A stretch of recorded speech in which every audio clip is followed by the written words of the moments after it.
नमस्कार, आप देख रहे हैं आई इंडिया। मैं हूं अविनाश चंद्र मिश्र। साथियों, शास्त्रों में अक्षय तृतीया को स्वयं सिद्ध शुभ मुहूर्त माना गया है। अक्षय तृतीया के दिन विवाह, गृह प्रवेश, उपनयन संस्कार आदि मांगलिक कार्यों को संपन्न कराना, व्यापार या उद्योग का आरंभ करना शुभ माना जाता है। आचार्यों का मत है कि अक्षय तृतीया अपने नाम के अनुरूप शुभ फल प्रदान करती है। हमारे साथ स्टूडियो में मौजूद हैं आचार्य संदीप शुक्ल धनंजय जी। हम उनसे जानेंगे कि अक्षय तृतीया का क्या महत्व है, यह स्वयं सिद्ध शुभ मुहूर्त क्यों माना जाता है, इसकी और क्या मान्यताएं हैं, जैसी और भी महत्वपूर्ण जानकारियां आई इंडिया के माध्यम से हम अपने दर्शकों तक पहुंचाने का प्रयास करेंगे। इस साल अक्षय तृतीया 3 मई को मनाई जाएगी। तो आइए मुखातिब होते हैं अपने खास मेहमान आचार्य संदीप शुक्ल धनंजय जी से। आचार्य जी, राधे राधे। राधे राधे। आचार्य जी, स्वागत है आपका हमारे स्टूडियो में। आचार्य जी, हम ये जानना चाह रहे हैं कि अक्षय तृतीया का क्या महत्व है। देखिए, अक्षय तृतीया जैसा कि इसका नाम है उसी से प्रतीत होता है। अक्षय माने कभी समाप्त न होने वाला, आ माने नहीं, क्षय जिसका समापन न हो, ऐसी ये तिथि है। और इस दिन का किया हुआ पुण्य कभी भी क्षय नहीं होता, उसका पुण्य फल हमें प्राप्त अवश्य होता है, इसलिए इसका विशेष महत्व होता है। ये वैशाख शुक्ल पक्ष तृतीया को मनाई जाती है। तो आचार्य जी, इस दिन किस देवता की पूजा की जाती है या यूं ही ये पर्व मनाया जाता है? ऐसे तो नहीं मनाया जाता। हमारे धर्म शास्त्रों में जितने भी पर्व हैं या कोई भी त्यौहार हैं, उनके पीछे बहुत ही कारण छुपे हुए होते हैं। जैसे ये अक्षय तृतीया है, इसके विषय में इसी दिन से बद्री नारायण के कपाट खुलते हैं। इसी दिन द्रौपदी की लाज भगवान कृष्ण ने बचाई थी। इसी दिन जो है भगवान परशुराम का जन्म होता है। और इसके साथ साथ में कृष्ण सुदामा का मिलन वो भी आज के दिन ही हुआ था। जो कुबेर भगवान है, जिनको धन के स्वामी कहा जाता है, कुबेर भगवान जो है उनको भंडार का जो रक्षण का दायित्व मिला था, वो आज के दिन ही मिला था। सतयुग और त्रेता, इन युगों का जो है प्रारंभ इसी अक्षय तृतीया से ही माना जाता है। इसलिए यह अक्षय तृतीया विशेष रूप से महत्वपूर्ण होती है।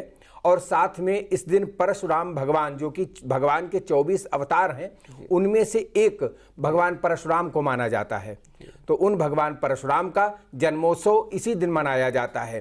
कहीं शास्त्रों में मध्याह्न में और कहीं जो है प्रदोष के समय अर्थात सायंकाल जन्मोत्सव मनाने की विधा बताई गई है।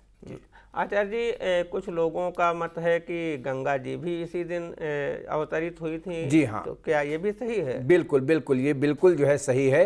गंगा मैया का अवतरण पृथ्वी पर, वैसे तो जो है स्वर्ग में भगवान विष्णु के जो है अंगूठे से, दाहिने अंगूठे से जो है उनका प्रादुर्भाव हुआ था। और ब्रह्मा जी ने अपने कमंडलू में उनको सुरक्षित रख लिया था। उसके बाद जो है भगीरथ ने जब तपस्या की है, तो उनकी तपस्या से प्रसन्न होकर के उनके 60,000 पुरखों को तारने के लिए पृथ्वी पर गंगा का अवतरण इसी दिन हुआ था। जी। अच्छा आचार्य जी, ये कुछ लोगों का मत रहता है कि धनतेरस की तरह, जिस तरह दीपावली में धनतेरस की तरह लोग सोने चांदी के आभूषणों या वाहनों की खरीदारी करते हैं, तो इसके दिन अक्षय तृतीया के दिन ऐसे आभूषणों या वाहनों की खरीदारी का क्यों महत्व है? इसके पीछे 2 विशेष जो है कारण हैं। एक तो ये कि अक्षय तृतीया अर्थात जो है इस दिन का किया हुआ कार्य जो है वो अक्षय रूप में होता है। जब हम कोई वाहन लेते हैं तो हमारी दुर्घटना ना हो, जब हम सोना चांदी जेवर आदि खरीदते हैं तो हमारा कहीं पर किसी प्रकार से चोरी ना हो, गुम होने की संभावना ना रहे, और वाहन आदि लेने पर जो है हम एक्सीडेंट वगैरह ना हो। साथ में जो है जब हम अपना जो है ज़मीन जायदाद लेते हैं उसमें किसी प्रकार का फ्रॉड ना हो। इन सब चीज़ों से बचने के लिए अक्षय तृतीया तृतीया जो है विशेष रूप से जो है यह मुहूर्त है और इसको स्वयं सिद्ध मुहूर्त भी कहा जाता है। इसलिए जो है इस दिन खरीदारी करने से इन अभियोगों से या यूं कह लें इन प्रकार के जो है दुर्घटनाओं से व्यक्ति बच सकता है। और दूसरी बात, सोने चांदी खरीदने की जो बात आई, इस दिन चूंकि धन के जो देवता हैं कुबेर जी, उनको जो है धन उनके सुपुर्द किया गया था, या यूं कह ले भंडार के रक्षक के रूप में उनको जो है नियुक्त किया गया था। इसलिए सोना चांदी खरीद करके उसका भंडारण करना विशेष रूप से पुण्यदायी माना जाता है। अच्छा आचार्य जी, एक जानकारी हम और करना चाह रहे हैं कि ये स्वयं सिद्ध मुहूर्त मतलब किस तरह से सिद्ध होता है, कैसे माना जाए कि ये स्वयं सिद्ध मुहूर्त है? देखिए, स्वयं सिद्ध मुहूर्त जो है शास्त्रों में इनका उल्लेख है। जिस तिथि में विशेष जो है कार्य होते हैं दैवी शक्तियों के, उनको स्वयं सिद्ध मुहूर्त के रूप में माना जाता है, जिनमें जो है अक्षय तृतीया, दीपावली, धनतेरस और आधा मुहूर्त मानते हैं अन्नकूट वाले दिन का। ये 3.5 मुहूर्त मानते हैं।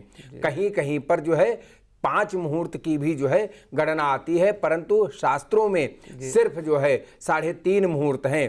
5 मुहूर्त में जो है विजयदशमी को भी ले लिया जाता है। इस प्रकार से जो है अगर मूलतः देखा जाए तो 3.5 ही स्वयं सिद्ध मुहूर्त माने जाते हैं। जी अच्छा आचार्य जी, और अक्षय तृतीया से जुड़ी हुई कोई महत्वपूर्ण जानकारी पाठकों तक पहुंचाना चाहेंगे?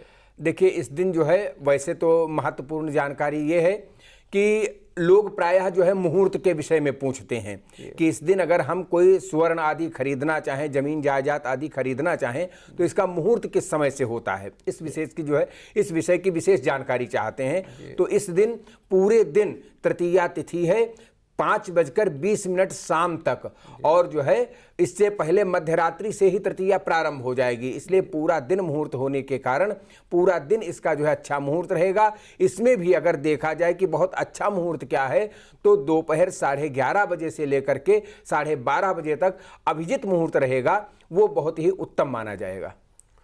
तो साथियों, आपको महत्वपूर्ण जानकारियां प्रदान की हैं हमारे खास मेहमान आचार्य संदीप शुक्ल धनंजय जी ने।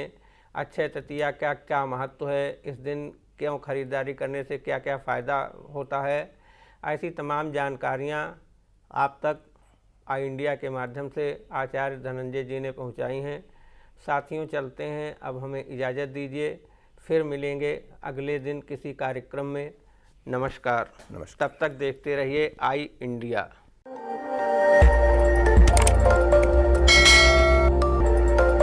खबर आपकी, नजर हमारी।